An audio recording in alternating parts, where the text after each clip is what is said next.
રાજ્યના સામાજિક અને ન્યાય અધિકારિતા મંત્રી ડોક્ટર પ્રદ્યુમન વાજાએ ગોંડલ તાલુકાની મુલાકાત લીધી હતી। આ મુલાકાત દરમિયાન તેઓએ ધાર્મિક સ્થાનોના દર્શન કરવાની સાથે જ જનસંપર્ક માટે ખાટલા બેઠકમાં હાજરી આપી હતી।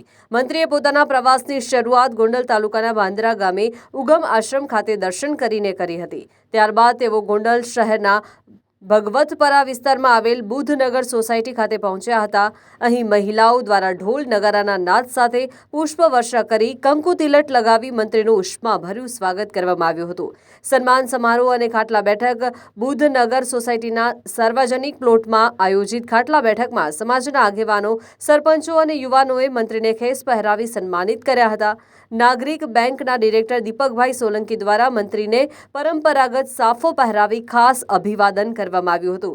આ બેઠક દરમિયાન ગોંડલ નગરપાલિકાના સદસ્ય અનિલભાઈ માધડ દ્વારા મંત્રી સમક્ષ મેઘવાડ સમાજલક્ષી વિવિધ પ્રશ્નોની રજૂઆત કરવામાં આવી હતી। મંત્રીએ આ પ્રશ્નોના નિરાકરણ માટે હકારાત્મક અભિગમ દાખવ્યો હતો।